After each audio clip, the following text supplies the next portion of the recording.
Bonjour à tous et bienvenue sur la chaîne du Maybe Planet. Nous sommes ravis de vous accueillir pour cette nouvelle émission dans laquelle nous marcherons encore une fois sur un fil tendu au-dessus des terres de l'étrange et de l'incertain. À notre habitude, en funambule du possible et du peut-être, nous essaierons, armés de notre libre arbitre et de notre discernement, de garder notre équilibre pour ne pas basculer dans la croyance aveugle ou dans le déni péremptoire. Alors ce soir les amis, je vous le dis, c'est une superbe émission qu'on va vous proposer parce que il y a quelques semaines, je tombe sur une publication où je vois le nom de Christian Doumergue rattaché à un de mes auteurs préférés. C'est bien sûr Howard Philip Lovecraft. Donc bien sûr, j'attendais impatiemment la sortie de ce livre pour pouvoir le lire. Je l'ai fait cette semaine et Christian a accepté notre invitation. On le remercie. Christian, comment vas-tu? Eh ben, ça va bien, Pascal. Ça va très bien. Bon, moi je t'admets que Christian Doumergue et Lovecraft, c'était quand même, un joli duo. Je m'attendais à quelque chose de top, mais j'ai lu vraiment quelque chose de plus que top, de vraiment exceptionnel.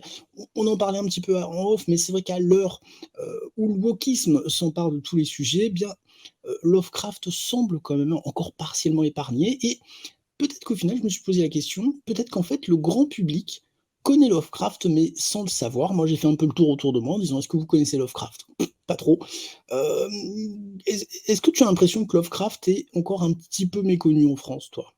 Ah oui, encore un petit peu méconnu, oui, oui, absolument. Ça m'est arrivé d'évoquer le nom en pensant que tout le monde connaissait Lovecraft et puis je me Ouais. suis rendu compte que c'était pas du tout le cas. Il y a un tas de gens, y compris de gens qui lisent, qui ne connaissent pas Lovecraft et c'est vrai que ce que tu disais est pas faux. Beaucoup de personnes connaissent plus le mythe, en fait, qu'il a créé, Oui. le mythe de Cthulhu. Qui c'est largement diffusé actuellement dans la culture pop en fait, hein. Donc Cthulhu, la créature de Lovecraft, tout le monde la connaît. Par contre, le créateur, Lovecraft, ben, il est encore un petit peu derrière le rideau, bien qu'il y ait un grand regain d'intérêt, hein, actuellement Mmh. pour Lovecraft, avec beaucoup de nouvelles traductions de ses œuvres en français notamment, de très belles aussi éditions illustrées de ces textes, hein, puisque ces textes, ils ont ça de magique, qu'ils suscitent des visions absolument enfin, fantastiques, hein, vraiment, quoi. Il y a un côté visuel dans son écriture qui nous transporte ailleurs. Et les illustrations actuelles qui sont faites autour de l'univers de Lovecraft, elles rendent bien ça. Et puis, il y a les adaptations en manga qui sont très réussies, qui sortent actuellement de plusieurs des chefs-d'œuvre de Lovecraft, qui contribuent à le faire connaître en fait d'un autre public, hein, qui ne serait pas allé forcément vers les œuvres originelles de Lovecraft et qui vont le découvrir à travers le manga et puis se déplacer vers l'œuvre originale, puisque voilà, ça ne dispense pas de lire les textes de Lovecraft qu'il faut vraiment avoir lu, quoi. Alors, c'est vrai que tu le disais, mais je pense que Lovecraft doit être, un des auteurs les plus réédités, sous plein de formes. Enfin, je veux dire aujourd'hui, impossible d'aller dans une grande enseigne sans tomber sur du Lovecraft, Mm. mais mais c'est comme ça depuis des dizaines d'années, quoi. Moi, que je te le dis, j'ai lu Lovecraft à 12 ans, et ça continue à vivre. Il y a même des petits Lovecraft pour les enfants avec des images rigolotes. Enfin voilà, heu, l'air de rien, il est là, il est tout le temps là et Ouais. il reste présent pour les éditeurs, j'ai l'impression. Ah oui, absolument, pour les éditeurs, il reste présent. Et puis, comme on le disait, il est assez largement diffusé dans la culture populaire, y compris dans des univers à travers des clins d'œil. Par exemple, Batman, l'asile d'Arkham, Les c'est un clin Arcanes. d'œil direct à l'univers de Lovecraft, qui n'est pas dit, qui n'est pas présenté comme tel, mais clairement, les créateurs de l'asile d'Arkham, enfin, quand ils ont trouvé ce nom, ils se sont inspirés de l'œuvre de Lovecraft. Et donc voilà, il y a aussi des noms comme ça qu'on connaît de l'univers Lovecraftien, qui ont été diffusés ailleurs et dont on ne connaît pas forcément l'origine. Mais je suis d'accord avec toi, d'un point de vue éditorial, c'est un vrai phénomène, hein. Il y a plusieurs librairies maintenant qui ont leur espace Lovecraft.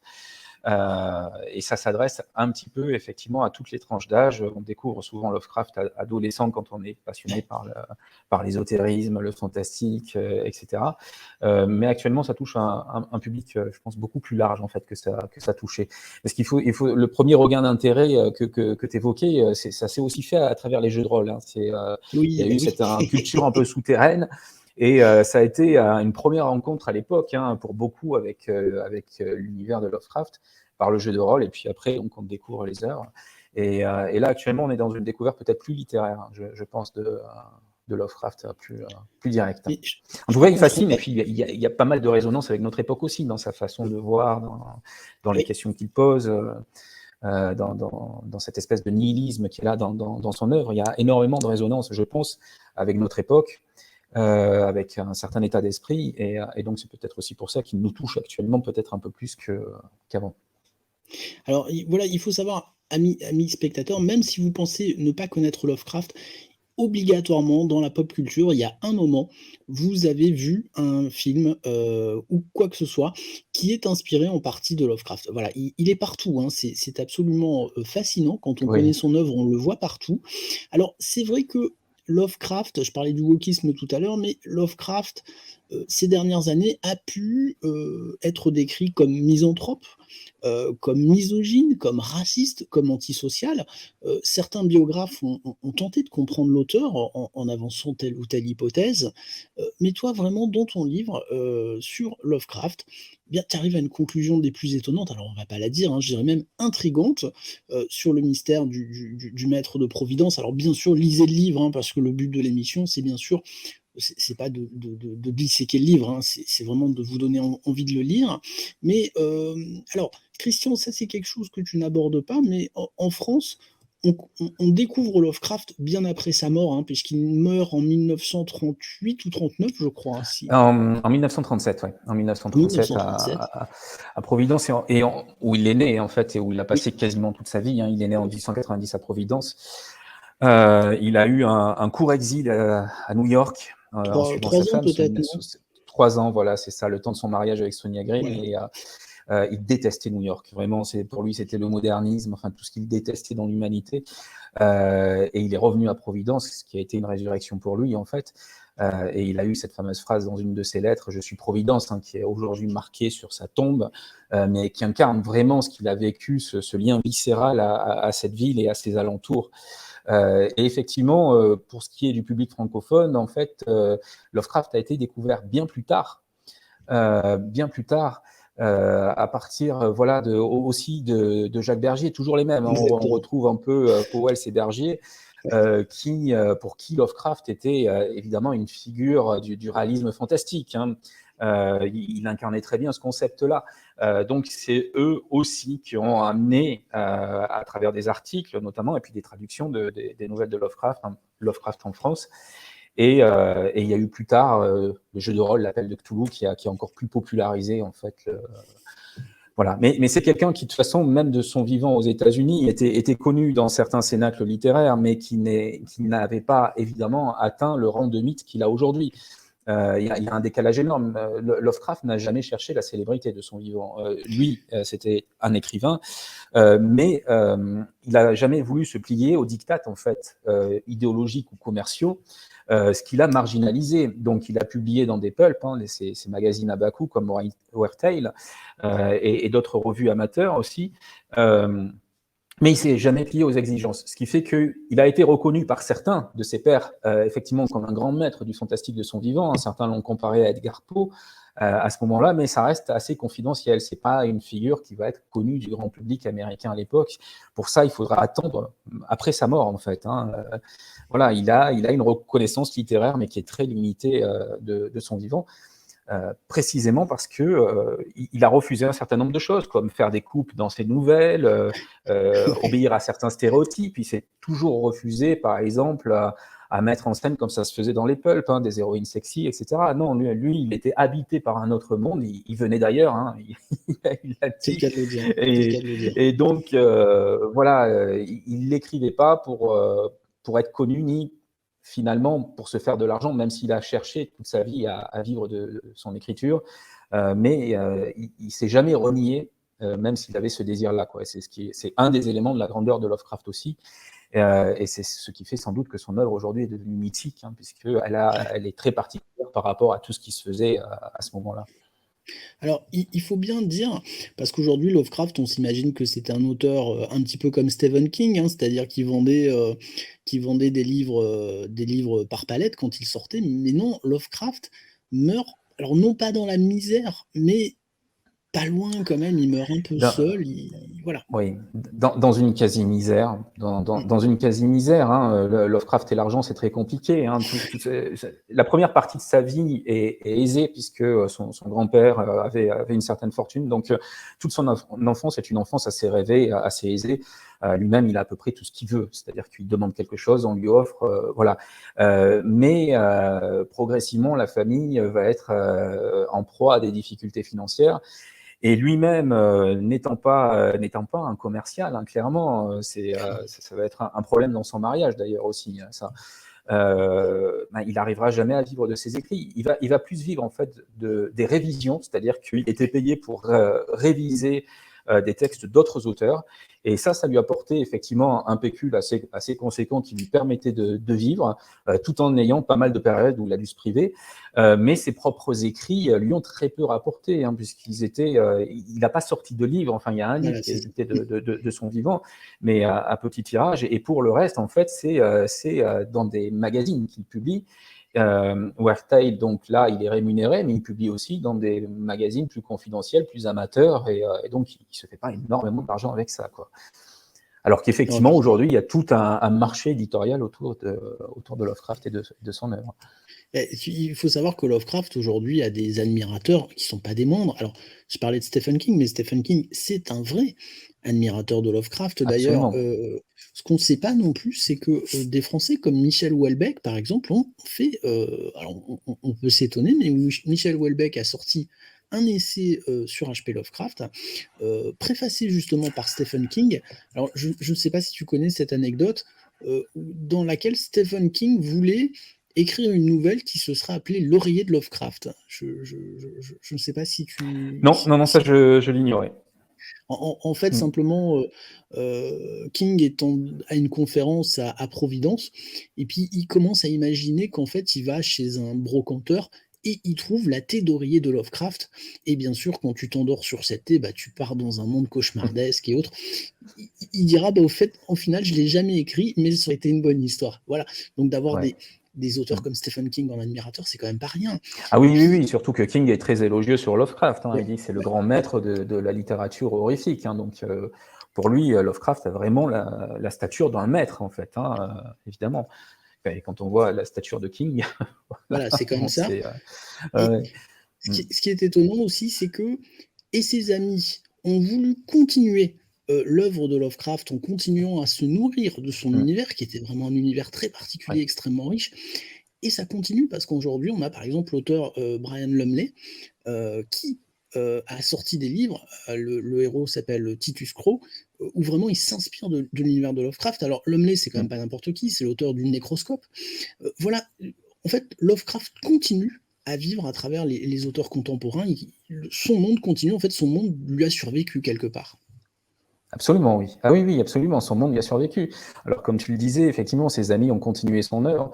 Auguste Derleth, hein, Ouais. notamment, qui a développé le mythe des grands anciens de Cthulhu, alors voilà, qui a écrit tout un tas de pans de cette histoire que Lovecraft n'avait pas écrit lui-même et qu'il n'aurait peut-être pas écrit comme ça d'ailleurs. Mais enfin, voilà, le mythe a survécu à son créateur et n'a cessé de se développer. Et donc, il y a les allusions directes et puis il y a énormément d'œuvres qui sont plus ou moins inspiré par Lovecraft, dans laquelle on trouve une touche Lovecraftienne, hein, comme The Thing, hein, la chose, le Ouais, film horrifique qui se passe. complètement. Bon, clairement, l'inspiration est Lovecraftienne. Voilà, il y a plusieurs œuvres de science-fiction comme ça, ou d'œuvres horrifiques, qui, sans le citer, en fait, sont directement inspirées de l'univers de Lovecraft. Ouais.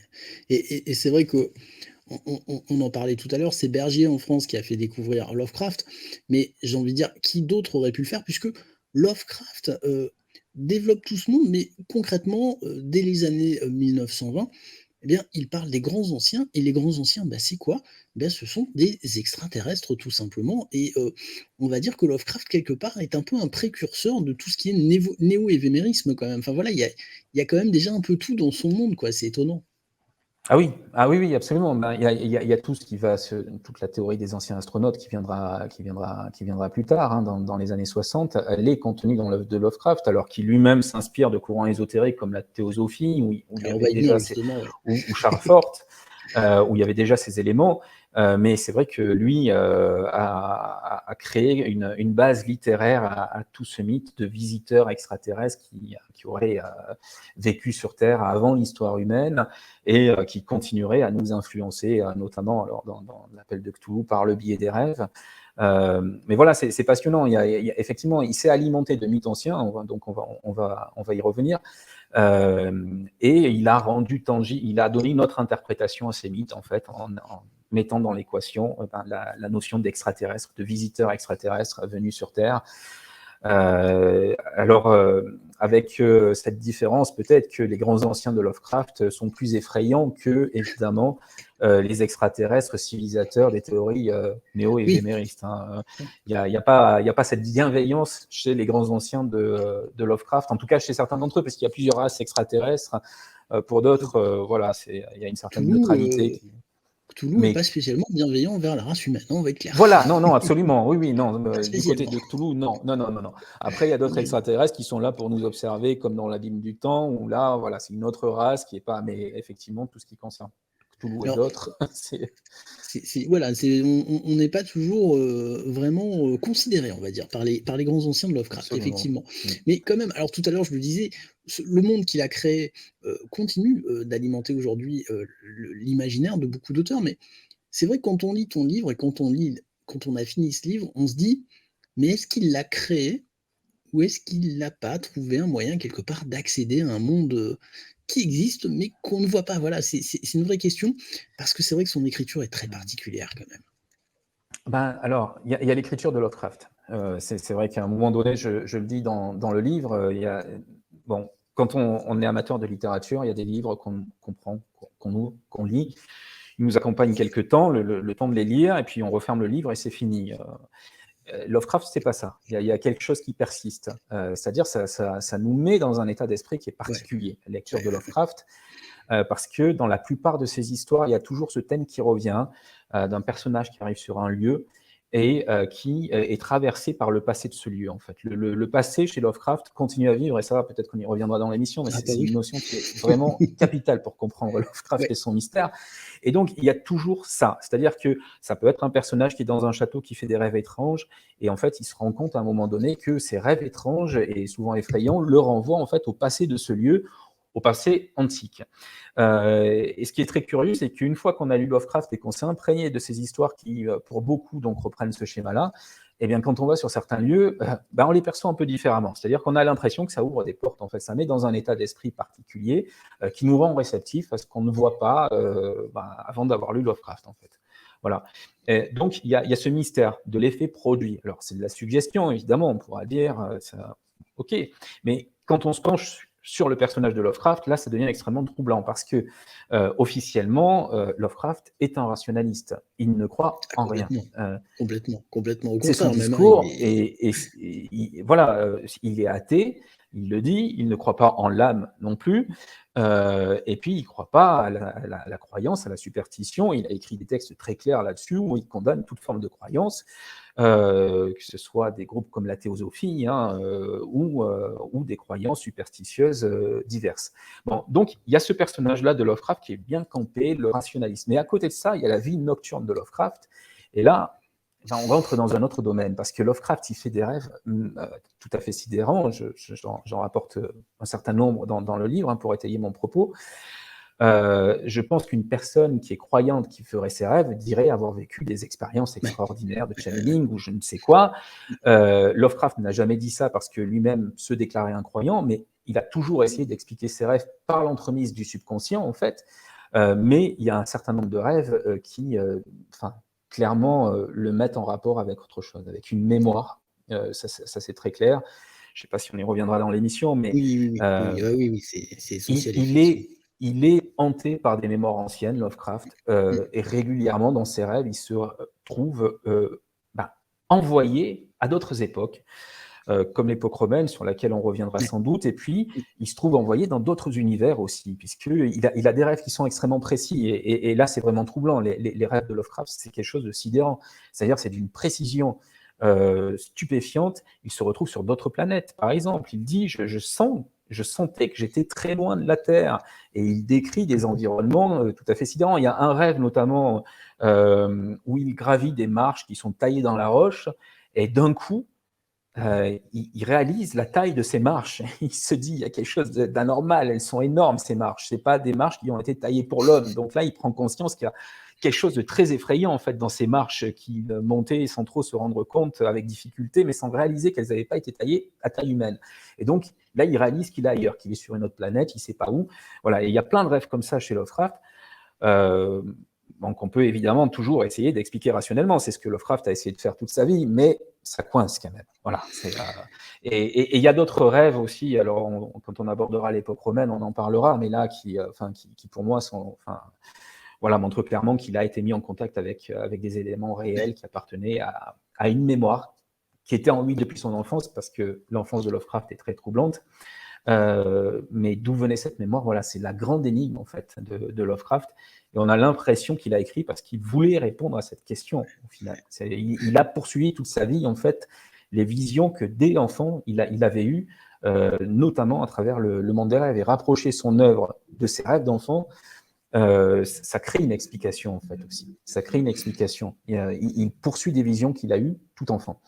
Et ça, c'est un autre côté. C'est sur les visions infantiles, peut-être quelques mots là-dessus. Oui. Parce que en fait, tout enfant, il a des rêves terrifiants. Alors, on sait que son grand-père lui racontait des histoires gothiques. On sait qu'il a une passion précoce pour la littérature fantastique aussi, mais les rêves ne ressemblent pas du tout à des histoires gothiques ni à la littérature fantastique de son époque. Il est hanté par notamment ce qu'il appelle les décharnés de la nuit, qui sont des créatures vraiment horrifiques, qui l'amènent très haut dans le ciel, et en fait, et qui vont le lâcher. Donc, il faut imaginer la frayeur nocturne que ça peut être, hein, ce genre de cauchemar. Ces décharnés de la nuit vont le lâcher sur des pics, des montagnes au relief acéré. Et enfin, il est traumatisé par ces rêves vraiment qui le hantent toutes les nuits. Et ça vient de nulle part, ça vient d'aucune de ses lectures. Dans aucune de ses lectures, il y a ce motif-là. Ça vient pas plus des histoires que lui raconte son grand-père. Le registre gothique, c'est les fantômes, c'est les vampires, mais c'est pas du tout ça, quoi. Donc, d'où viennent ces visions? C'est un grand mystère. Ça va être une terreur infantile dont il va s'émanciper justement en se disant scientiste, en fait, rationaliste.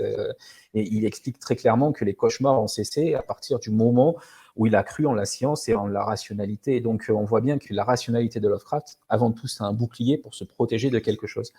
Mais néanmoins, toute sa vie, il va poursuivre ça, puisque quand on lit Les Montagnes hallucinées, en fait, qui est une de ses nouvelles les plus extraordinaires. Oui, hein. c'est ma préférée, je te le dis.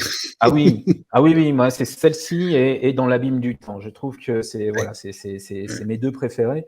Et c'est vrai que Les Montagnes hallucinées, c'est exactement ces paysages infantiles en fait qu'il a vus dès son enfance.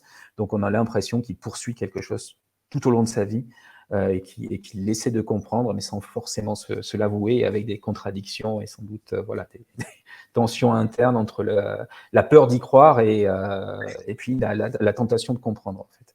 Je lisais le livre. Alors maintenant, ça fait quelques livres que j'ai le plaisir de lire, que tu as écrit.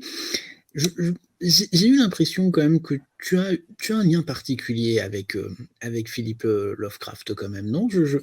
Je ressentais quand même une espèce de résonance Ouais. que tu as avec lui quand même, non? Ah oui, ben, ton ressenti est juste. En découvrant sa vie, en fait, parce que bon, j'ai d'abord lu l'œuvre. Oui, parce que alors L'œuvre, évidemment, me... ce livre en fait, c'est, ton éditeur, les éditions de L'Opportun, qui t'a proposé de l'écrire, mais au bon moment, on va dire, en fait. Absolument, oui. Oui, absolument. Je le raconte au début du livre, hein, ça commence par un coup de fil de mon éditeur. Ça faisait quelque temps que j'étais absorbé par la lecture de Lovecraft, en fait, par ses œuvres intégrales.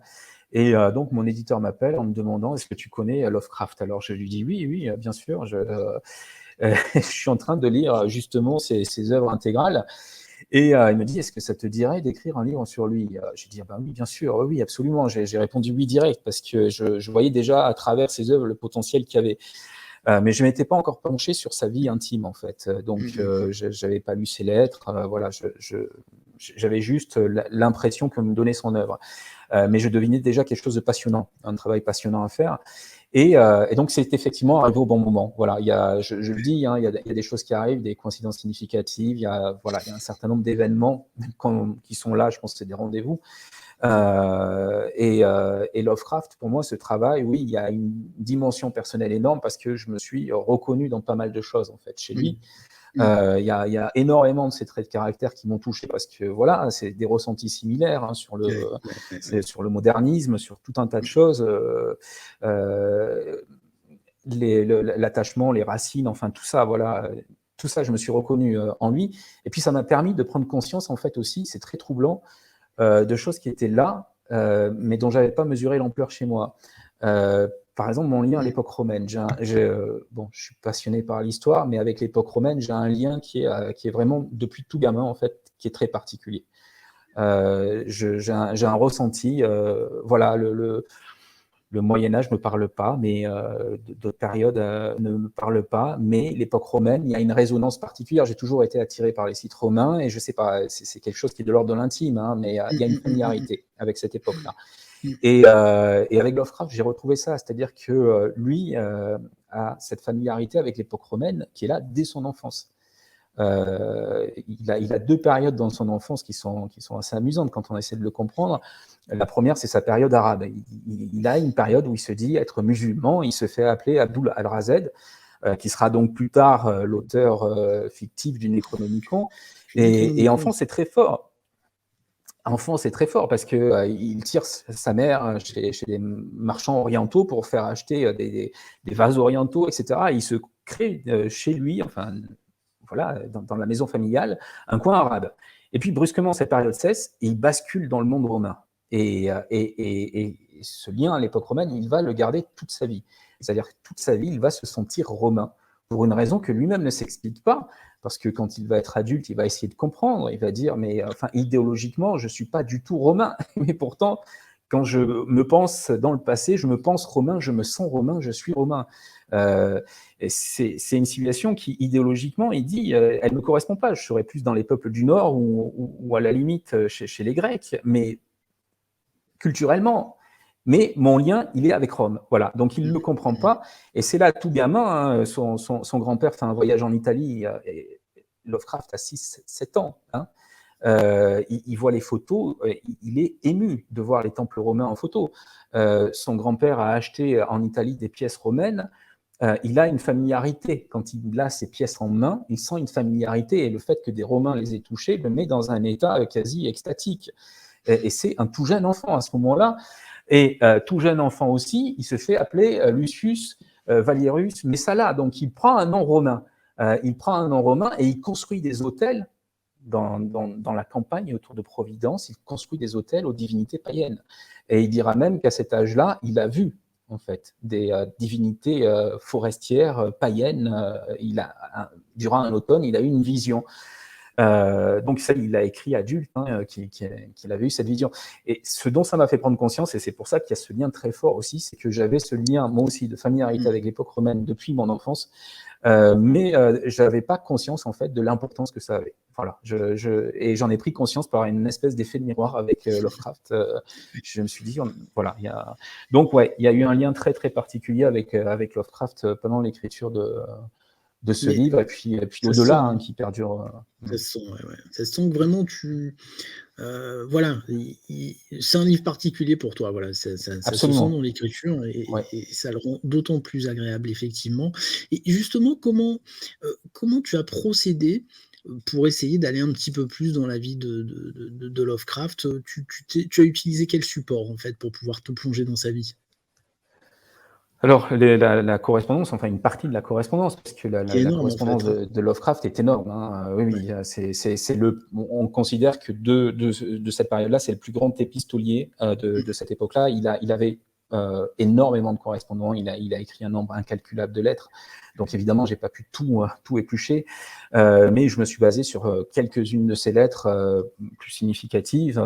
Et puis il reste encore à explorer sur Lovecraft. Hein. C'est ça qui est passionnant, c'est que voilà, là c'est une partie de l'iceberg, mais le propos du livre aussi, c'est d'inviter à ouvrir des recherches, notamment à travers sa correspondance, qui pour une large part, malheureusement, n'est pas encore traduite en langue française. Il y a très peu de lettres qui ont été traduites.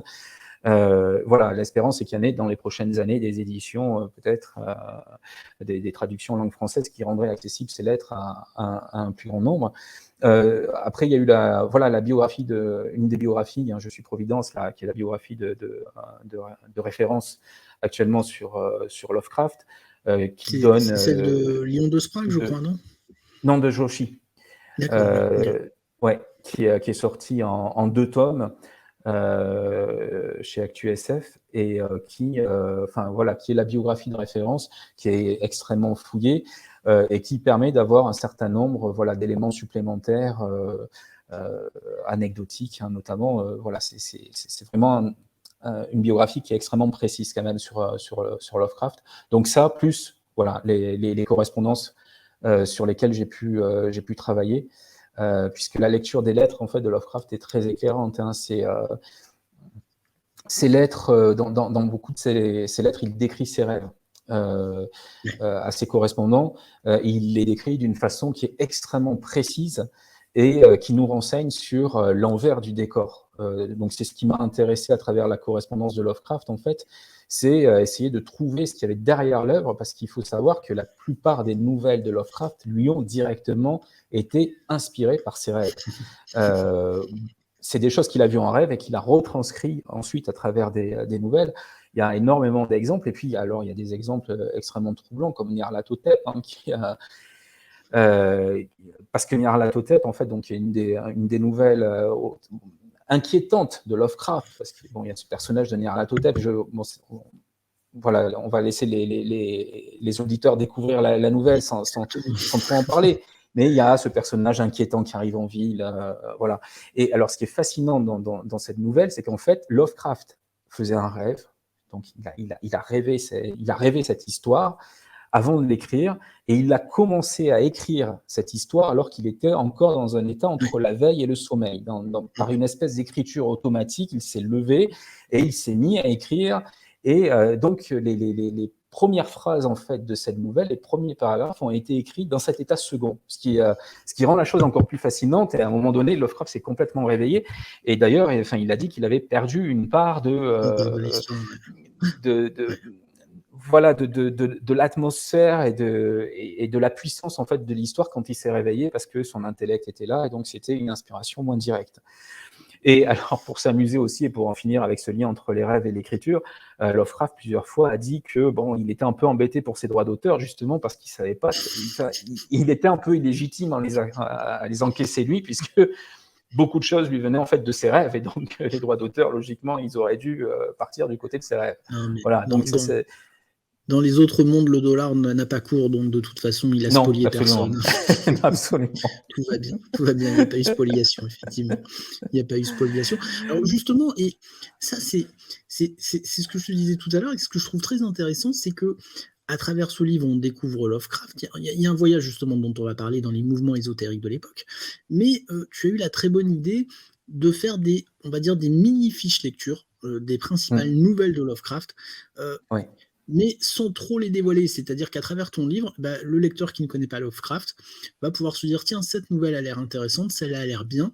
Donc voilà, il y a vraiment une approche de l'œuvre de Lovecraft au-delà de sa vie. Et ça, je trouve que c'était une très bonne idée de le faire. Oui, l'idée, c'était aussi que le bouquin s'adresse aussi bien à des fans de Lovecraft qu'à un public qui va le découvrir. Et donc, l'idée des fiches de lecture, c'était pour le public qui va le découvrir, c'est-à-dire que je me suis dit que des amateurs de Lovecraft trouveraient peut-être fastidieux que dans le corps du texte, il y ait une présentation des nouvelles et des histoires. Donc, je me suis dit, autant les détacher, faire des fiches intégrées dans les chapitres qui permettront à ceux qui veulent connaître l'histoire un peu plus précisément, sans trop dévoiler non plus l'intrigue, puissent le faire. Et puis, ces résumés, voilà, ils posent une atmosphère aussi, c'est-à-dire qu'à travers eux, on va pouvoir goûter justement au thème récurrent de l'œuvre Lovecraftienne, à ces schémas qui reviennent, comme je l'évoquais tout à l'heure. Et puis, c'est fait surtout, effectivement, pour donner envie de lire, puisque le Lovecraft, c'est l'idée, c'est d'aller voir les textes, et notamment ces deux textes qu'on évoquait dans l'Abîme du temps et les Montagnes hallucinées, qui sont vraiment Et extraordinaires. l'appel de Cthulhu, bien sûr. À Bien l'appel de sûr. Cthulhu, bien sûr, grand classique. Oui. Il y en a plein d'autres. Il y a énormément d'écrits de Lovecraft qui sont fascinants, quoi, vraiment. Christian, d'ailleurs, est-ce que tu me permets de lire de lire aux spectateurs et aux auditeurs les premières lignes, justement, de l'appel de Cthulhu, qui pour moi est une intro. Oui, D'ailleurs, tu bien l'as sûr. retranscrite dans ton livre, et Oui. je vous la lis parce que c'est un truc de fou, cette intro. Ça, c'est l'intro de l'appel de Cthulhu. Ce qui est, à mon sens, pure miséricorde dans ce monde, c'est l'incapacité de l'esprit humain à mettre en corrélation tout ce qu'il renferme. Nous vivons sur une île de placide ignorance au sein des noirs océans de l'infini, et nous n'avons pas été destinés à de longs voyages. Les sciences, dont chacune tend dans une direction particulière, ne nous a pas fait trop de mal jusqu'à présent, mais un jour viendra où la synthèse de ces connaissances dissociées nous ouvrira des perspectives terrifiantes sur la réalité et la place effroyable que nous y occupons. Alors cette révélation nous rendra fous, à moins que nous ne fuyions cette clarté funeste pour nous réfugier dans la paix et la sécurité d'un nouvel âge de ténèbres. Voilà, ça c'est quand même assez violent comme intro. Oui. C'est effectivement, Ça calme tout de et suite, quoi. ça calme bien. Oui, ça calme bien, et ça pose l'univers de Lovecraft. C'est-à-dire C'est qu'en ça, fait, c'est ça. dans son univers, il vaut mieux être ignorant. Il vaut mieux pas savoir. Et surtout, l'homme Parce est tout que, petit. L'homme est une toute voilà, c'est petite ça. chose insignifiante. Et c'est précisément pour ça qu'il ne faut pas savoir, puisqu'en fait, le fin mot de l'histoire, c'est que l'homme est un grain de poussière dans un cosmos. C'est la terreur cosmique. C'est le concept central de la pensée de Lovecraft et de son œuvre aussi.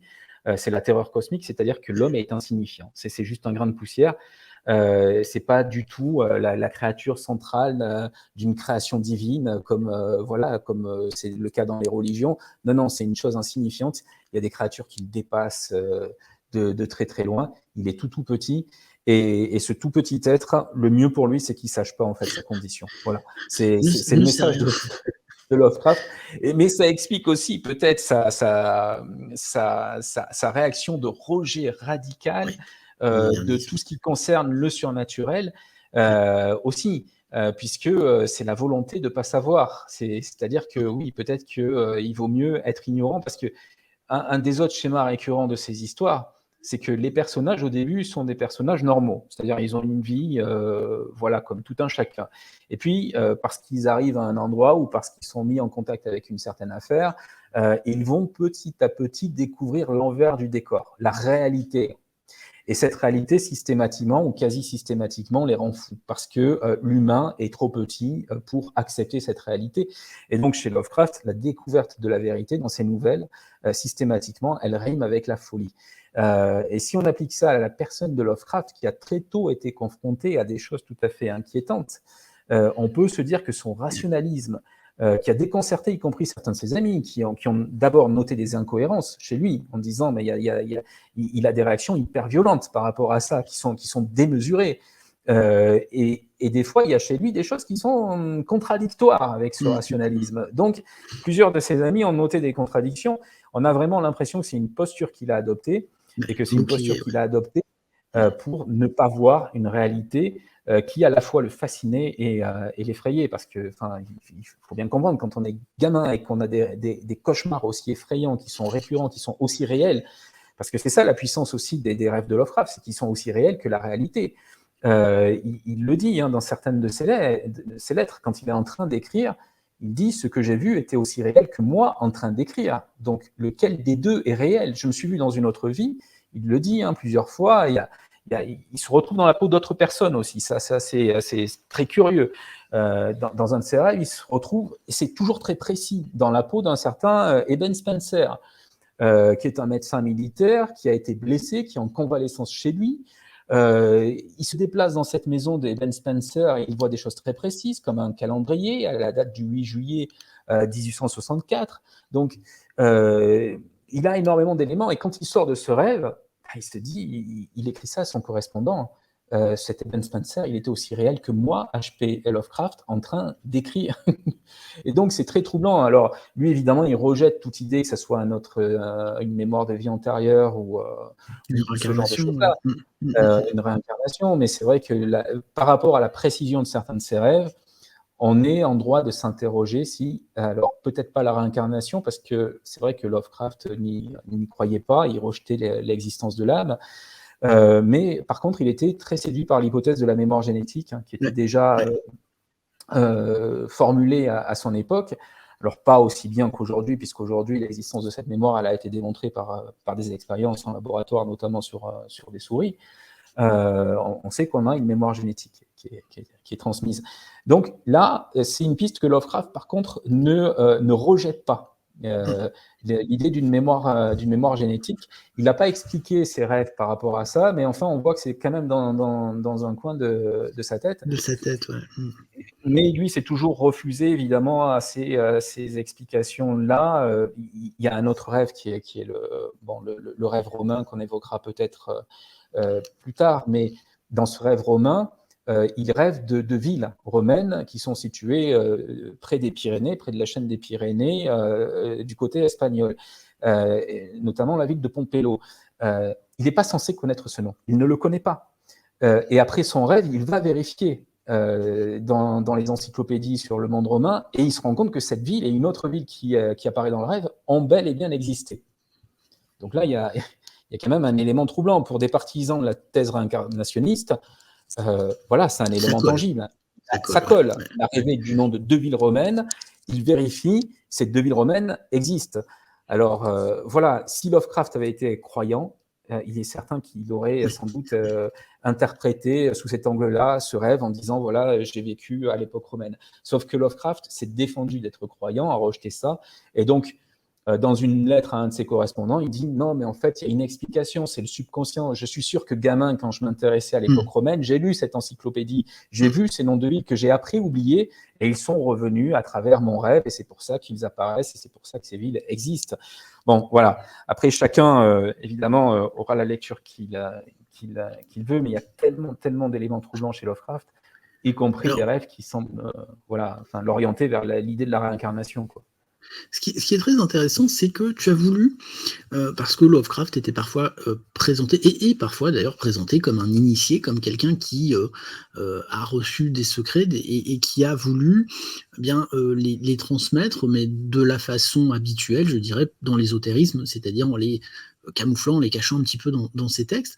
Et toi, tu as vraiment creusé, hein, on parle par exemple du Necronomicon, qu'encore aujourd'hui, les gens doivent chercher en disant mais ce livre existe, hein. Je pense qu'il y a encore des gens qui le cherchent.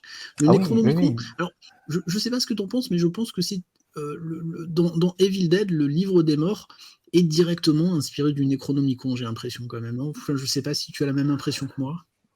Peut-être bien, oui, peut-être bien. C'est vrai que le Necronomicon hante l'imaginaire, donc on va effectivement retrouver cette idée de livre maudit, de livre interdit dans pas mal d'œuvres. Peut-être pour les auditeurs, rappeler que le Necronomicon, en fait, c'est un texte, un livre interdit qui apparaît dans l'œuvre de Lovecraft, dans plusieurs de ses nouvelles, aux côtés d'autres livres interdits. Qui parfois existent d'ailleurs. Oui, alors c'est-à-dire que dans les livres interdits, voilà, c'est ça qui est intéressant, c'est qu'il y a deux catégories. Il y a les livres qui ont été inventés par Lovecraft et son cercle, puisqu'en fait, il y a d'autres auteurs qui ont contribué à la création de ce mythe et qui chacun ont créé un livre interdit. Et puis, il y a des livres comme les Stances de Diane, qui est cité dans une des bibliothèques maudites, donc rencontrée par un des personnages de Lovecraft. Et ces Stances de Diane, en fait, Lovecraft ni son cercle ne les ont inventés, puisque ça vient de la théosophie et d'Elena Blavatsky, qui parle de ce livre, alors qui est un vrai Necronomicon avant Lovecraft. C'est-à-dire que pour créer le Necronomicon, Lovecraft s'inspire de toute une littérature ésotérique autour des livres interdits. Et donc, ces stances de Diane sont décrites par Elena Blavatsky, la fondatrice de la théosophie, et sont présentées effectivement comme un livre interdit qui serait conservé au Tibet, quelque part, qui aurait été écrit sur des feuilles de palmiers, qui auraient subi un traitement particulier qui les rendrait insensibles au feu, et ça serait un livre qui aurait été recopié à partir d'un livre encore plus ancien, mais de façon codée. Enfin voilà, il y a tout un roman autour de ce texte-là, et le Necronomicon de Lovecraft est inspiré en fait de toute cette culture, puisque les livres interdits ont existé. Il y a eu effectivement des livres qui ont été mis de côté, qui ont été brûlés, qui ont été mis à l'index. Voilà, donc Lovecraft n'a pas tiré le Necronomicon de rien, mais n'empêche que ce qui est passionnant, c'est qu'il l'a rendu réel. C'est un livre fictif qui apparaît dans plusieurs de ses écrits, qui aurait été écrit par l'arabe fou Abdul al-Razed, donc le nom que s'était donné à Lovecraft enfant avant sa période romaine. Donc. Et dans ce livre, il y aurait, alors il n'est jamais décrit de façon trop précise, il y a un petit peu des éléments descriptifs dans certaines nouvelles de Lovecraft, il en dit chaque fois un peu plus, on apprend le nombre de pages, on apprend un sujet qui est traité, etc. C'est toujours dilué de façon homéopathique, mais à force d'apparaître dans les nouvelles de Lovecraft et dans d'autres récits de son cercle, le Necronomicon a pris la valeur d'un livre qui existait. C'est-à-dire que dès l'époque de Lovecraft, certains se sont mis à chercher ce livre en bibliothèque et ont écrit à Lovecraft. Et on a notamment une lettre adressée à Lovecraft où deux de ses correspondants expliquent qu'ils sont sur le point de trouver le Necronomicon. Alors, Lovecraft pense que c'est un jeu, donc il leur répond en leur posant des questions. Oui, mais alors quelle édition Voilà, il leur pose tout un tas de questions précises. Et puis, à leur réponse, ils se rendent compte qu'en fait, pour eux, c'est pas un jeu. Non, ils pensent vraiment chercher le Necronomicon. Et donc là, il leur dit non, mais il leur répond en disant non, mais écoutez, c'est une création fictionnelle, ce livre n'a jamais existé. Sauf que le mythe est plus fort, en fait, et que malgré les démentis de Lovecraft à l'époque, beaucoup ont continué à croire que le Necronomicon existait. Et il y a toute une littérature ésotérique. Pardon ?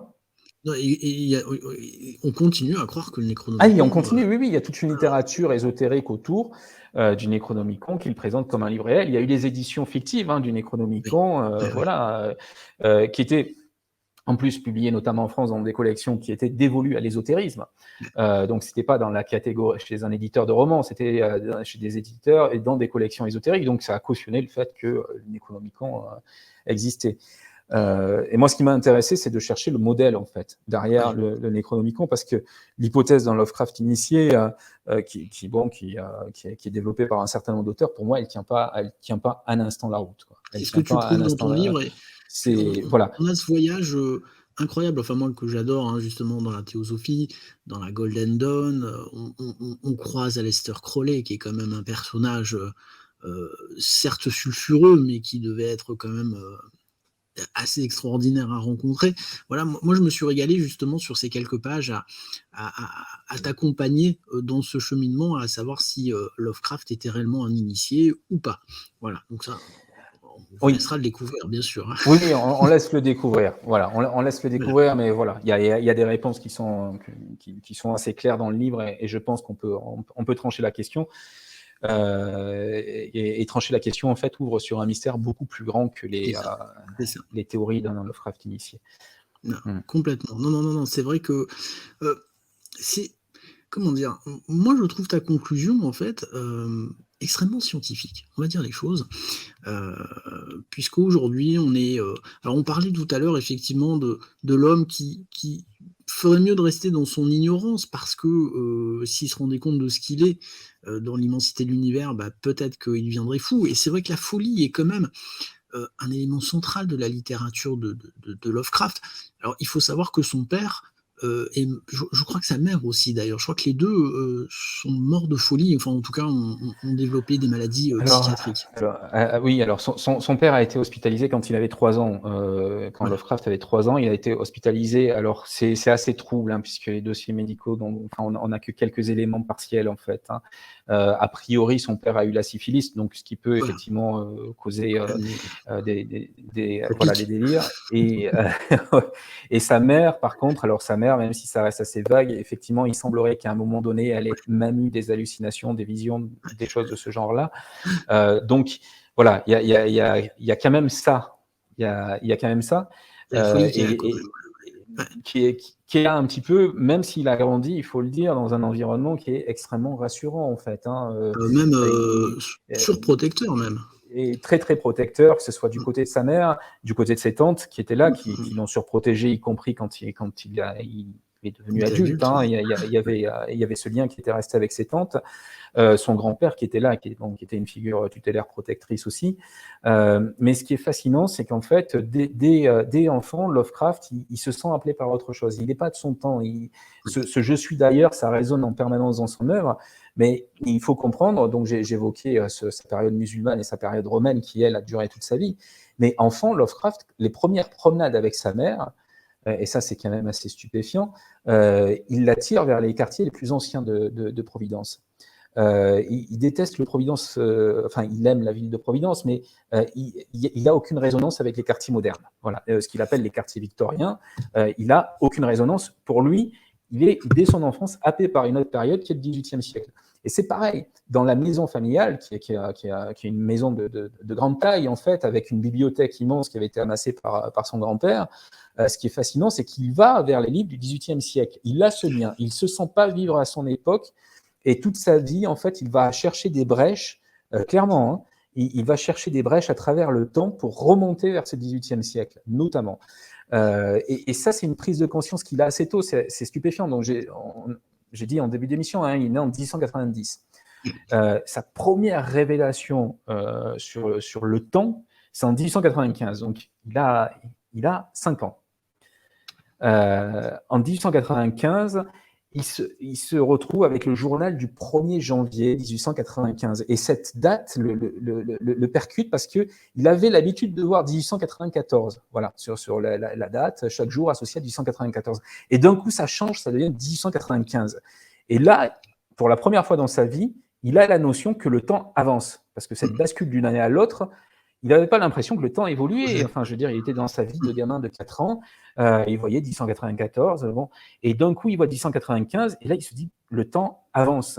Et dans le même instant, il se dit, mais alors, si on avance dans le temps dans cette direction-là, ça doit être possible de marcher dans l'autre direction aussi, c'est-à-dire de remonter le temps. Il a cette intuition à l'âge de 5 ans. Et toute sa vie, il va poursuivre cette intuition. C'est-à-dire que systématiquement, il va chercher à remonter vers l'époque aimée. Et ça va susciter un certain nombre de comportements chez lui, d'interrogations et de comportements. Alors d'interrogations parce que Einstein, voilà, la théorie de la relativité, eh ben, ça cautionne cette vision-là relative du temps. Et d'ailleurs, il va s'en servir dans cette nouvelle qui est absolument extraordinaire sur cette notion du temps et de la simultanéité de tous les événements, c'est dans l'abîme du temps. Alors, je vais pas, on va pas, voilà, mais vraiment que les auditeurs courent vers cette nouvelle parce que dans l'abîme du temps, c'est tout à fait extraordinaire et ça nous donne la représentation de l'espace-temps pour Lovecraft. Voilà. Mais c'est extrêmement moderne au final. C'est extrêmement moderne. Oui.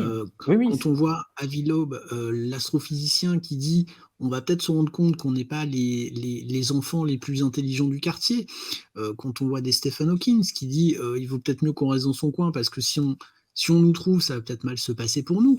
Quand on voit aujourd'hui ce qu'on développe comme notion de la conscience, de l'information, on avait fait une très belle émission avec Patricia Daré qui disait, mais en fait, on est peut-être en contact, peut-être que les enfants qui pensent être réincarnés sont en contact avec une information. Ils n'ont absolument pas vécu la vie qu'ils désirent. Moi, je trouve que Lovecraft est hyper en avance quand même, au final. Il avait peut-être pas les mots pour... il avait les mots parce qu'il y a des écrits, voilà, en dehors de. Enfin, c'est ce qui est fascinant chez Lovecraft. C'est une figure qui est sidérante parce qu'on a son œuvre fantastique. Mais c'est quelqu'un qui s'est intéressé à énormément de sujets. Sur l'archéologie, par exemple. Il était passionné par l'archéologie. Il s'est intéressé, et là c'est un des éléments que je développe dans le livre aussi, à l'histoire inconnue de l'humanité, du point de vue des races humaines, des autres races humaines. Mais bien sûr, oui. Et en formulant des théories tout à fait fascinantes là-dessus. Il va dire que, par exemple, tout le légendaire des fées est inspiré d'humanités différentes qui n'étaient pas donc Homo sapiens et qui ont petit à petit été persécutées et qui ont été condamnées à vivre dans les bois, à vivre dans des grottes, etc. Et il croit à ça, par contre. C'est ça qui est intéressant chez Lovecraft, c'est que il met quand même le pied dans le terrain de ce qu'on appelle le fantastique, du moment que ce fantastique lui semble rationnel. Ouais, ça c'est Un autre exemple, c'est le monstre du Loch Ness. Le monstre du Loch Ness, on en parle beaucoup du vivant de Lovecraft parce que il y a eu de nouveaux témoignages. Et il y a une lettre où il dit, il envisage que ça puisse être une créature préhistorique qui ait survécu. Parce que rationnellement, c'est possible. Donc voilà, il ferme pas la porte au fantastique, il ouvre au contraire cette brèche à plusieurs moments, et notamment sur la question du temps. S'il aime beaucoup les cimetières, il aime beaucoup les cimetières, Lovecraft. Il adore passer du temps dans les vieux cimetières.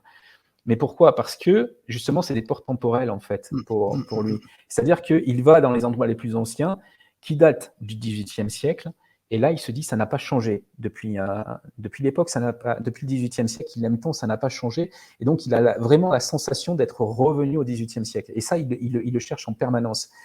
Et il y a des choses aussi assez... Quand on parle de Lovecraft et l'irrationnel, il y a un épisode que j'évoque dans le livre où, lors d'une visite d'un cimetière, il y a une pierre qui se détache d'une tombe, un fragment de tombe. Et donc, il dit dans une de ses correspondances qu'il le ramène chez lui et qu'il va dormir avec ça sous son oreiller pour voir ce que ça lui inspire en termes de vision. Donc là, voilà, on voit bien qu'il y a quand même une ambiguïté par rapport à tout ça, y compris enfin, voilà, il y a des meubles qui gardent. C'est assez amusant, mais quand il se marie avec Sonia Green, elle ne comprend pas pourquoi il est attaché à certains meubles qu'il a amenés de Providence à New York. Mais c'est parce qu'en fait, pour lui, le passé est enchâssé dans ces meubles-là, et donc, en touchant ces meubles, il peut revenir dans son enfance. Parce que, comme beaucoup d'auteurs d'ailleurs, Lovecraft a sans cesse poursuivi le fantôme de son enfance et de cet âge heureux. Il veut y revenir, et il veut revoir sa mère vivante, son grand-père vivant. Donc, ça lui arrive de dire, voilà, si je reviens à la maison et si j'y rentre et que rien n'a changé, je vais les retrouver. Voilà, il est hanté par son enfance, comme la plupart des auteurs qui, voilà, poursuivre cet Éden-là. Tu dis dans ton livre, effectivement, et je suis plutôt d'accord, l'enfant est le père de l'adulte. Absolument, oui. Ouais. Ça, c'est... Absolument, clairement. Ça éclaire beaucoup de choses, effectivement. Ouais. Ça éclaire beaucoup ce qu'on a vécu dans notre enfance, en fait. Ça détermine notre personnalité d'adulte. Voilà, nous, on vient de l'enfance, on vient de ce qu'on a vécu à ce moment-là, de ce qui nous a impressionné, de ce qui nous a interpellé. Et quand on revient en arrière, en fait, on se rend compte que les questions qu'on se pose aujourd'hui, elles ont été déclenchées à l'enfance par quelque chose. Et, ouais. Je t'entendais plus. Ok, je suis toujours là. Tu as voyagé. C'est parti dans l'enfance. Tu étais parti trop loin, effectivement. Non, tu étais parti trop loin. Non, mais voilà. Moi, c'est vrai que voilà, j'ai passé vraiment un excellent moment à lire ce livre, parce qu'en plus, c'est vrai que moi, je te dis, Lovecraft, je l'ai lu très jeune, donc ça m'a projeté un petit peu dans un petit peu comme Lovecraft, à mes 12 ans, où les choses pouvaient, sur certains points, paraître plus simples. Voilà, il y a vraiment un retour. Il y a ce voyage qu'on fait dans les mouvements ésotériques qui est vraiment passionnant. Et encore une fois, sur la troisième partie de ton livre, pour moi, c'est de la science, quelque part. Voilà, il y a une prospective scientifique, tu émets une théorie scientifique qui me paraît quand même assez cohérente. Voilà, et que j'avais jamais lu sur Lovecraft, parce qu'encore une fois, Lovecraft, on lit plutôt dans ses biographies des choses assez rationnelles. Voilà, le gars un peu perché, un peu perdu, pas social, mais qui a du mal quand même à aller vers les autres. Enfin, et toi, tu casses un petit peu cette image. Quand même. Ah oui, je casse ça parce que c'est pas du tout ce que je ressens. Alors c'est vrai que il y a le livre de Houellebecq que tu évoquais, Contre la vie, contre le monde. C'est Houellebecq. C'est Houellebecq, voilà. Donc en fait, c'est Houellebecq qui se projette sur Lovecraft très clairement. C'est vrai que Lovecraft détestait la modernité, mais clairement, il haïssait le monde qu'il voyait en train de naître, qui était déjà établi à son époque et qui n'a cessé de se développer après. Il haïssait ça. Ça c'est très clair. Ce qui fait que ça a fait de lui quelqu'un qui était à part. Il était à part aussi parce que tout gamin, il s'interroge. c'est marrant d'évoquer la surprotection de sa mère et de ses tantes. Ce qui est paradoxal, c'est qu'elles le laissaient très tôt, elles l'ont laissé très tôt sortir la nuit. Ça, c'est assez amusant, c'est assez paradoxal. Elles l'ont surprotégé, mais par contre, elles l'ont laissé sortir la nuit. Et Lovecraft adore se promener la nuit. Et ça a surpris d'ailleurs certains de ses amis parce qu'ils ne comprenaient pas comment il arrivait à s'orienter dans des espaces sans éclairage public, enfin sans rien. Bon, et un de ses amis écrit, je cite ce témoignage dans le livre, que bon, il avait un sixième sens, c'est pas possible. Il ne comprenait pas rationnellement comment Lovecraft s'orientait la nuit. En tout cas, de tout gamin, il sort la nuit, et quand il est gamin, il sort la nuit parce qu'il observe les étoiles. Il est fasciné vraiment par le cosmos de tout gamin. Il s'interroge là-dessus. Et les autres gamins ne comprennent pas. Ils le voient dans les champs, donc à la lisière des quartiers résidentiels, avec son télescope, parce qu'il a un télescope. Et il observe le ciel. Et les autres gamins restent un peu loin, ils ne s'approchent pas. Sauf qu'un jour, une petite fille, quand même, est assez curieuse de cet enfant isolé. Et donc, elle va le voir de façon tout à fait sympathique pour nouer la conversation avec lui. Mais en fait, Lovecraft est tellement dans son monde, il lui parle de choses qu'elle ne comprend pas. Parce qu'il est à fond dans l'observation des étoiles. Il lui explique tout un tas de choses, gentiment, mais tellement possédé par son sujet qu'en fait, elle se décourage. Elle s'en va parce que c'est un autre monde, voilà. Donc, je suis d'ailleurs, clairement, encore une fois. Et Lovecraft, à cet âge-là, enfin, je veux dire, c'est un personnage qui est extraordinaire parce qu'il écrit à des astronomes. Enfin, je veux dire, il a une correspondance dès son enfance avec eux et il est pris tout à fait au sérieux parce qu'il a des connaissances extrêmement précises. On l'autorise à aller dans l'observatoire de Providence. Enfin, c'est fou, quoi. C'est un gamin. Donc, voilà, il est hors du monde. Ça, c'est clair. Est-ce qu'il est le monde, comme on l'a dit. Est-ce qu'il le déteste? Oui, il déteste le modernisme. Mais Sonia Green, donc, qui a été sa femme, dit oui, je pense qu'il a haïssé l'humanité. Il était plus proche des chats, en fait. Et c'est vrai que Lovecraft est un grand amoureux des chats, mais vraiment un grand amoureux des chats. Dès qu'il voyait un chat, ah oui, c'est un signe. Il traversait la rue pour aller le voir. Donc Ah oui, mais absolument. Voilà, c'était ses frères. Et donc voilà, il était à la marge, mais ça ne veut pas dire qu'il était misanthrope, parce qu'à côté de ça, il a énormément de correspondants. Il a une sympathie et une bienveillance énorme envers les gens. C'est pas quelqu'un qui est dans la haine. Alors on le caricature évidemment sur certains propos qu'il a pu tenir, mais franchement, avec les gens avec qui il est en rapport, et puis il est extrêmement touchant, notamment dans son rapport aux chats. Hein. Il peut se sacrifier pour des chats, clairement. Enfin, je veux dire, il peut passer une nuit inconfortable assis sur un fauteuil parce qu'un chat s'est endormi sur lui et qu'il n'ose pas réveiller le chat. Et que pour pas réveiller le chat, il va passer la nuit à dormir sur un fauteuil. Voilà. Enfin, c'est pareil. Je connais certains qui devraient prendre exemple là-dessus quand même. Oui, effectivement, effectivement, ouais. Ouais. Là, on est vraiment aux deux opposés là pour le coup. Je préfère Lovecraft, je te dis. Ah ben de très loin, il n'y a pas photo là. Il n'y a pas photo. Enfin, et je pense que c'est même pas la peine de donner son nom à ce connard. Oui, non, d'autres mots là. C'est mais Lovecraft, ne regardez pas le foot. Les footballeurs à la con là. Exactement. C'est clair. Exactement. Et voilà, donc je pense qu'il faut relativiser ce portrait de misanthrope qui a été fait de Lovecraft. C'est un peu plus complexe.